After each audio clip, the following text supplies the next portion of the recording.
সকাল সকাল এরকম সবুজ চা বাগান দেখলে সত্যি আমার মনটা একদম ভালো হয়ে যায়।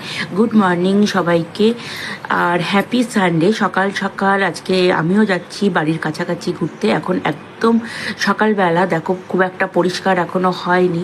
তো এখন আমরা চম্পাশাড়ি মানে শিলিগুড়ি চম্পাশাড়ি মোড় পার করে একদম সোজা যাচ্ছি চম্পাশাড়ি রাস্তাটা। ওই দেখো দূরে কিন্তু পাহাড় দেখা যাচ্ছে। আর আমরা এখানে চলে আসলাম, এখন এটা হলো গুলমা স্টেশন।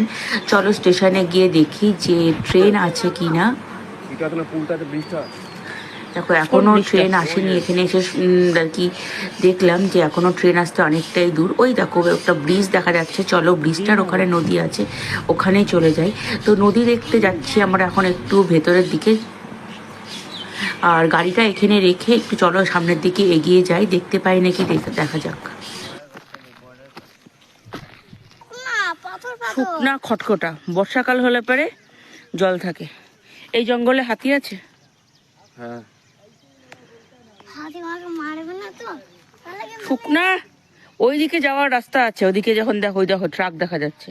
ওখান থেকে আরেকটু দূরে আসলাম, যদি ফরেস্টে যাওয়া যায় বা কিছু।